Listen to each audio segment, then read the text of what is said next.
ಕೊನೆಯ ಪ್ರಶ್ನೆ ನಂದು, ಈ ಕೋಗಿಲು ವಿಚಾರಕ್ಕೆ ಸಂಬಂಧಪಟ್ಟಂಗೆ ಸರ್ಕಾರ ಎಲ್ಲೋ ಒಂದು ಕಡೆ ಆತರ ಮಾಡಿಬಿಡ್ತೇನೋ ಅಂತ. ಯಾಕಂದರೆ TV9 ಕೂಡ ಇದಕ್ಕೆ ಸಂಬಂಧಪಟ್ಟಂಗೆ ಒಂದು ರಿಯಾಲಿಟಿ ಚೆಕ್ ಮಾಡ್ತು, ಎಲ್ಲೆಲ್ಲಿ ಯಾರ್ಯಾರು ಡಾಕ್ಯುಮೆಂಟು ಏನು ಎತ್ತ ಅಂತ. ಆ ಡಾಕ್ಯುಮೆಂಟ್ಗಳು ತುಂಬ ಸ್ಪಷ್ಟವಾಗಿ ತೋರಿಸ್ತಾ ಇತ್ತು, ಇದೆಲ್ಲ ಆಮೇಲಿಂದ ಅವಸರವಾಗಿ ಬಂದು ಸೇರಿಸಿರೋದು ಅಂತ. ಈ ಕೋಗಿಲು ವಿಚಾರದಲ್ಲಿ, ಅದು ಕೂಡ ನಿಮ್ಮ ಕ್ಷೇತ್ರದ ವ್ಯಾಪ್ತಿಲೇ ಬರ್ತಿರೋದಂತ ಕೇಳ್ತಾ ಇದ್ದೀನಿ, ಈ ಕೋಗಿಲು ವಿಚಾರದಲ್ಲಿ ಎಡವಟ್ಟಾಯ್ತೇನೋ ಅಂತ ಏನಂತೀರಿ? 2016 ನಂತರನೇ ಅಲ್ಲಿ ಎಲ್ಲಾನು ಕೂಡ ಇವು ಮನೆಗಳು ಕಟ್ಕೊಂಡಿರೋದು. ಅವು ಅನಧಿಕೃತ ಮನೆಗಳು, ಸರ್ಕಾರಿ ಜಾಗದಲ್ಲಿ ಬಂದು ಕಟ್ಕೊಂಡಿದ್ದಾರೆ. 2016ರಲ್ಲಿ ಜಾಸ್ತಿ ಮನೆಗಳು 2022 ಓದ್ ಗೌರ್ಮೆಂಟು BJP ಟೈಮಲ್ಲಿ, ಯಾಕಂದರೆ ಅವ್ರು ಭಾಳ ಭಯ ಮಾಡ್ತಾ ಇದ್ರು, ಅವ್ರ ಟೈಮಲ್ಲೇ ಹೆಚ್ಚಿಗೆ ಮನೆಗಳು ಜನ ಕಟ್ಕೊಂಡಿರೋದು. ಸೊ ಹಾಗಾಗಿ BBMP ಅವರು ಹೋಗಿ ಸರ್ಕಾರ ಅದನ್ನೆಲ್ಲ ಕ್ಲಿಯರ್ ಮಾಡಿದೆ. ಅಲ್ಲಿ ಕೆಲವರು ಬಡವರಿದ್ದರು, ಯಾರೋ ಅಮಾಯಕರಿಗೆ ಬಲಿಯಾಗಿದ್ದರು ಬಡವರು ಅಂತ ಒಂದು ಮಾನವೀಯತೆ ಪ್ರಶ್ನೆ ಬಂದಾಗ ನಾವು ಅವ್ರಿಗೆ ಹೇಳಿದ್ವಿ, ರಾಜೀವ್ ಗಾಂಧಿ ಹೌಸಿಂಗ್ ಕಾರ್ಪೊರೇಷನಲ್ಲಿ 1 ಲಕ್ಷ ಮುಖ್ಯಮಂತ್ರಿಗಳ ಬಹುಮಹಡಿ ಮನೆ ಯೋಜನೆ ಇದೆ, ನೀವು ಅರ್ಜಿ ಹಾಕಿ, ನೀವು ಎಲಿಜಿಬಲ್ ಇದ್ದರೆ ನಿಮಗೆ ಮನೆಯನ್ನು ಸ್ಯಾಂಕ್ಷನ್ ಮಾಡಿಕೊಡ್ತೇವೆ ಅಂತ. ಅಂಥವ್ರು ಅರ್ಜಿ ಹಾಕಿದರು. ಅಂಥ ಅರ್ಜಿ ಹಾಕಿದವ್ರ ಪೈಕಿ ಯಾರ್ದು ಮನೆ ಡೆಮೊಲೇಷನ್ ಆಗಿದೆ ಅವರಲ್ಲಿ 61 ಜನಕ್ಕೆ ನಾವು ಪರ್ಯಾಯವಾಗಿ ಮನೆಯನ್ನು ಕೂಡ ಸ್ಯಾಂಕ್ಷನ್ ಮಾಡಿಕೊಟ್ಟಿದ್ದೇವೆ. ಈಗ ಅವರು ಅಷ್ಟೇ ಜನಕ್ಕೆ ಕೊಟ್ಟಿಲ್ಲ, ಡೈರೆಕ್ಟಾಗಿ ಯಾರು ಜನರಲ್ ಆಗಿ ಜನ ಅರ್ಜಿ ಹಾಕಿದ್ರು ಅವ್ರಿಗೆ ಸುಮಾರು 100-150 ಜನಕ್ಕೆ ಅಂಥವ್ರಿಗೂ ಕೊಟ್ಟಿದ್ದೀವಿ, ಯಾರು ಡೈರೆಕ್ಟಾಗಿ ಅರ್ಜಿ ಹಾಕಿದ್ರು ಆನ್ಲೈನಲ್ಲಿ ಅವ್ರಿಗೆ. ಅದ್ರ ಜೊತೆಗೆ ಇವ್ರಿಗೂ ಕೂಡ ನೀವು ಅವ್ರಿಗೆ ಹೇಳಿದ್ವಿ ನೀವು ಅರ್ಜಿ ಹಾಕಿ ಅಂತ. ಯಾರು ಎಲಿಜಿಬಲ್ ಬಂದರೂ ಅಂಥವರು 61 ಜನಕ್ಕೆ ಎಲ್ಲ ಸೇರಿಸಿ ಒಂದು 180-200 ಜನಕ್ಕೆ ಅಲ್ಲಿ ಏನು ಕೋಗಿಲಿಗೆ ಸಂಬಂಧ ಇಲ್ಲದೆ ಇರೋರು 150 ಜನ ಜನರಲ್ ಅಪ್ಲಿಕೆಂಟ್ಸು, ಕೋಗಿಲಲ್ಲಿ ಬಾಧಿತರಾದಂಥವ್ರು ಒಂದು 61 ಜನ. ಸೊ ಅವ್ರಿಗೂ ಕೂಡ ಮನೆಗಳನ್ನು ಈಗ ಸ್ಯಾಂಕ್ಷನ್ ಮಾಡಿಕೊಟ್ಟಿದ್ದೀವಿ. ಮಲ್ಟಿ ಸ್ಟೋರಿ ಅಂದರೆ ಬಹುಮಹಡಿ ರಾಜೀವ್ ಗಾಂಧಿ ಹೌಸಿಂಗ್ ಕಾರ್ಪೊರೇಷನಿಂದ ಕಟ್ತಕ್ಕಂತಹ ಮುಖ್ಯಮಂತ್ರಿಗಳ 1 ಲಕ್ಷ ಬಹುಮಹಡಿ ಯೋಜನೆಯಲ್ಲಿ. ಸೊ ಹಾಗಾಗಿ ಮಾನವೀಯತೆ ಅಂತ ಬಂದಾಗ ಆ ದೃಷ್ಟಿಯಲ್ಲಿ, ಬಟ್ ಎಲ್ಲರಿಗೂ ಕೊಟ್ಟಿಲ್ಲ. ಯಾರು ಅರ್ಜಿ ಹಾಕಿದ್ದಾರೆ, ಯಾರು ನಮ್ಮ ನಾರ್ಮ್ಸ್ ಪ್ರಕಾರ ಎಲಿಜಿಬಲ್ ಇದ್ದಾರೆ ಅಂಥವ್ರಿಗೆ ಅಲ್ಲಿ ಬೇರೆಯವ್ರಿಗೆ ಬೇರೆ ಆಲ್ಟರ್ನೇಟಿವ್ ಮನೆಯನ್ನು ಮಾಡಿಕೊಟ್ಟಿದ್ದೇವೆ. ಸೊ ನಾವು ಎಲ್ಲೂ ಕೂಡ ನಿಯಮಾವಳಿಗಳಿಂದ ಒಂದು ಚೂರು ಕೂಡ ನಾವು ಡಿವಿಯೇಷನ್ ಆಗಿಲ್ಲ.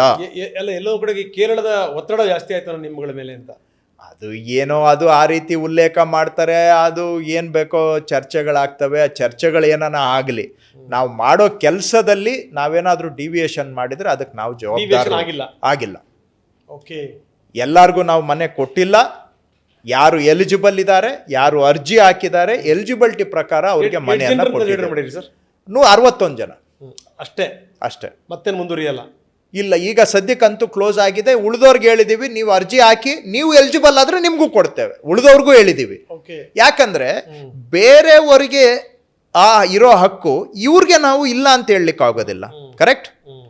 ಬೇರೆಯವ್ರ ಪ್ರಕಾರ ನೀವು ಎಲಿಜಿಬಲ್ ಆದರೆ ನಿಮಗೂ ಮನೆ ಕೊಡ್ತೀವಿ. ಈಗ ಬಂದಿರೋ ಅರ್ಜಿಗಳ ಪೈಕಿ 61 ಜನ ಎಲಿಜಿಬಲ್ ಆಗಿದ್ದಾರೆ, ಅವ್ರಿಗೆ ನಾವು ಮನೆ ಕೊಟ್ಟಿದ್ದೇವೆ. ಉಳಿದವ್ರಿಗೆ ಹೇಳಿದ್ದೇವೆ ನೀವು ಅರ್ಜಿ ಹಾಕಿ, ಡಾಕ್ಯುಮೆಂಟ್ಸ್ ಕೊಡಿ, ನೀವು ಎಲಿಜಿಬಲ್ ಆದರೆ ನಿಮಗೂ ಕೂಡ ಮನೆ ಕೊಡ್ತೇವೆ. ಬಟ್ ಈಗ ಎಲಿಜಿಬಲ್ ಆಗಿರೋದು 61 ಜನ, ಅಷ್ಟು ಜನಕ್ಕೆ ಕೊಟ್ಟಿದ್ದೇವೆ. ಯಾಕಂದರೆ ವೋಟ್ ಬ್ಯಾಂಕ್ ಅನ್ನು ದೃಷ್ಟಿಯಲ್ಲಿ ಇಟ್ಕೊಂಡು ನಾಯಕರುಗಳಿಗೆ ಹೆಜ್ಜೆ ಇಟ್ಟರು. ನಾವು ಯಾವುದೇ, ನಾನು ಹೇಳ್ತಾ ಇದ್ದೇನೆ ಮತ್ತೆ ರಿಪೀಟ್ ಮಾಡಿ, ಅವೆಲ್ಲ ಚರ್ಚೆಗಳು ಸಾರ್ವಜನಿಕ ವಲಯದಲ್ಲಿ ಆಗುತ್ತೆ. ಮಾನವೀಯತೆ ಇಟ್ಕೊಂಡು ಅದರ ಜೊತೆಗೆ ನಿಯಮಾವಳಿಗಳನ್ನು ಇಟ್ಕೊಂಡು ಎರಡರ ಪ್ರಕಾರನೇ ಕೆಲಸ ಮಾಡಿದ್ದೀವಿ. ಬಿಟ್ಟರೆ ನಿಯಮಗಳನ್ನು ಬಿಟ್ಟು ನಾವು ಯಾರಿಗೂ ಸಹಾಯ ಮಾಡೋಕ್ಕೆ ಹೋಗಿಲ್ಲ. Yes sir, thank you very much. ಇಲ್ಲಿ ತನಕ ಸಾಕಷ್ಟು ಮಾತಾಡಿದ್ವಿ.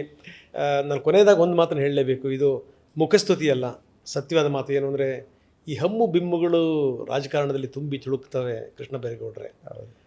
ಎಲ್ಲೋ ಒಂದು ಕಡೆಗೆ ಒಂದು ಸರಿ ಗೆದ್ದವ್ರನ್ನೇ ಮಾತಾಡೋದಕ್ಕೆ ಸಾಧ್ಯ ಇಲ್ಲ, ತಲೆ ಮೇಲೆ ಕೊಂಬಂದಿರೋ ಥರ ಮಾಡ್ತಾ ಇರ್ತಾರೆ. ಅಂಥದ್ರಲ್ಲಿ ನೀವು ನಿರಂತರವಾಗಿ ಗೆಲ್ತಾ ಇದ್ದೀರಿ, ಕ್ಷೇತ್ರವನ್ನು ಬದಲಾಯಿಸಿ ಗೆಲ್ತಾ ಇದ್ದೀರಿ. ಜೊತೆಗೆ ಏನಂದರೆ, ನಿಮ್ಮ ಕ್ಷೇತ್ರದಲ್ಲಿ ನೀವು ಬಹಳ ಅದ್ಭುತವಾದಂಥ ಕೆಲಸ ಮಾಡ್ತಾಯಿದ್ದೀರಿ. ಯಾವುದಕ್ಕೂ ಕೂಡ ತಲೆ ಕೆಡಿಸ್ಕೊಳ್ತಾನೆ. ಯಾವುದೋ ಸ್ಕೂಲಿಗೆ ಹೋಗ್ತೀರಿ, ಟೀಚರ್ಗಳ ಜೊತೆ ಕೂತ್ಕೊಂಡು ಅಲ್ಲಿ ಊಟ ಮಾಡ್ತೀರಿ, ಎಲ್ಲೋ ಹೋಗ್ತೀರಿ, ಅನ್ಯಾಯಗಳನ್ನ ಸಹಿಸ್ತಾನೆ ಬೈತೀರಿ. ಆಮೇಲೆ ಎಲ್ಲೋ ಆತ್ಮವಂಚನೆ ಇಲ್ಲ, ನಾವೇನು ಸತ್ಯಹರಿಶ್ಚಂದ್ರರಲ್ಲ, ನಾವೇನು ಸ್ಫಟಿಕ ಅಲ್ಲ, 24 ಕ್ಯಾರೆಟ್ ಚಿನ್ನ ಅಲ್ಲ ಅಂತ ಕೂಡ ಅದನ್ನು ತುಂಬ ಸ್ಪಷ್ಟವಾಗಿ ಹೇಳ್ತೀರಿ. ಮನಸ್ಸು ಬಂತು ಅಂದ್ರೆ ಒಬ್ಬೊಬ್ಬರೇ ವಾಕ್ ಮಾಡ್ತಾ ಇರ್ತೀರಿ, ನಾನು ನೋಡಿ ತುಂಬ ಸಂದರ್ಭಗಳಲ್ಲಿ. ನನಗೆ ಅನಿಸುತ್ತೆ, ಇವರು ಯಾವ ಸೀಮೆ ಮಂತ್ರಿಯಪ್ಪ ಇವರು, ಇವ್ರು ಯಾವ ಶಾಸಕರು, ಹಿಂದಿಲ್ಲ ಮುಂದಿಲ್ಲ, ಒಂದಿ ಮಾಗದ್ರಿಲ್ಲ, ಒಬ್ಬರೇ ನಡ್ಕೊಂಡು ಹೋಗ್ತಾ ಇರಲ್ಲ. ಈ ಎಲ್ಲಿಗೋ ಪಯಣ, ಯಾವುದೋ ದಾರಿ, ಏಕಾಂಗಿ ಸಂಚಾರಿ ಅಂತ ಆ ರೀತಿ ಅಂತ ಅನ್ಸ್ಬಿಡುತ್ತೆ ನಿಮ್ಗೆ ನೋಡಿದಂಥ ಸಂದರ್ಭದಲ್ಲಿ. ಇದೆಲ್ಲದೂ ಕೂಡ ನನಗೆ ಅನಿಸಿದ್ದನ್ನು ನಾನು ತುಂಬ ಪ್ರಾಮಾಣಿಕವಾಗಿ ಹೇಳ್ತಿರುವಂಥದ್ದು, ಹೊಗಳಿಕೆ ಅಲ್ಲ. ಕೆಲವೊಂದು ಸರಿ ತಪ್ಪುಗಳಾದ ಸಂದರ್ಭದಲ್ಲಿ ಟೀಕೆ ಮಾಡಿದ್ದು ಕೂಡ ಇದೆ. ಅದರಲ್ಲಿ ಯಾವುದೇ ಸಂದೇಹ ಇಲ್ಲ. ಇರೋವಂಥ ವ್ಯಾಪ್ತಿನಲ್ಲಿ ಅದ್ಭುತವಾದ ಕೆಲಸ ಮಾಡ್ಬೋದು ಅಂತ ನೀವು ತೋರಿಸ್ತಾ ಇದ್ದೀರಿ. ಮುಂದುವರಿರಿ ಸರ್. ಒಳ್ಳೆಯ ಪ್ರೋತ್ಸಾಹದ ಮಾತುಗಳಿಗೆ ಧನ್ಯವಾದ Ranganath. So all the very best. ನಾವು ಸಾಮಾನ್ಯವಾಗಿ ಹೊಗಳಲ್ಲ, ಯಾಕಂದ್ರೆ ವೃತ್ತಿ ಧರ್ಮ ಅಡ್ಡ ಬಂದ್ಬಿಡುತ್ತೆ. ಆದ್ರೆ ಕೆಲವರು ಏನಂದ್ರೆ ಹೊಗಳಲಿಲ್ಲ ಅಂದ್ರೆ ಆತ್ಮವಂಚನೆ ಆಗುತ್ತೆ, ಅಂದ್ರೆ ಸತ್ಯ ಹೇಳಲಿಲ್ಲ ಅಂದ್ರೆ ಆತ್ಮವಂಚನೆ ಆಗುತ್ತೆ ಅಂತ ಒಳ್ಳೆ ಕೆಲಸ ಮಾಡ್ತಾ ಇದ್ರಿ. All the very best sir. ತುಂಬಾ ಧನ್ಯವಾದ. ತಮ್ಮ ಹಿತನುಡಿಗಳಿಗೆ ಧನ್ಯವಾದ. ಯಾವಾಗಲೂ ಆಮೇಲೆ ಯಾರು ಪ್ರಶ್ನಾತೀತರಲ್ಲ. ತಪ್ಪು ಮಾಡಿದಾಗ ಪ್ರಶ್ನೆ ಮಾಡಲೇಬೇಕು, ಸರಿ ನಾವು ತಿದ್ಕೊಳ್ಬೇಕು, ಅದನ್ನ ಅರ್ಥ ಮಾಡಿಕೊಂಡು. ಅದಿದ್ರೇ ನಾವು ಒಂದಷ್ಟು ಸರಿಯಾಗಿ ದಾರಿಯಲ್ಲಿ ಹೆಜ್ಜೆ ಇಡಲಿಕ್ಕೆ ಸಾಧ್ಯ. Yes sir, thank you very much. ಧನ್ಯವಾದ. ಇದು ಕೃಷ್ಣ ಬೈರೇಗೌಡರ ಜೊತೆಗಿನ ಮುಕ್ತವಾದಂಥ ಮಾತು. ಈ ಸುದೀರ್ಘವಾಗಿ ನಾವು ಮಾತಾಡಿದ್ದೀವಿ. ಅವರವರ ಯೋಜನೆಗಳು ಜೊತೆಗೆ ಈ ಆಸ್ತಿ ಪಾಸ್ತಿ ವಿಚಾರಕ್ಕೆ ಸಂಬಂಧಪಟ್ಟಂಗೆ ಒಂಥರ ಈ ಕಬ್ಬಿಣದ ಕಡಲೆ ಇದು. ಇದನ್ನು ತುಂಬ ಸರಳವಾಗಿ ಹೇಳುವಂಥದ್ದು ಒಂದು ದೊಡ್ಡ ಚಾಲೆಂಜ್ ಆಗಿತ್ತು. ಅದನ್ನು ನಂದಲ್ಲ, ಅದು ಕೃಷ್ಣ ಬೈರೇಗೌಡರೇ ಅವರವರ ಯೋಜನೆಗಳ ಬಗ್ಗೆ ತುಂಬ ಎಳೆಯಾಗಿ ವಿವರಿಸ್ತಾ ಹೋದರು.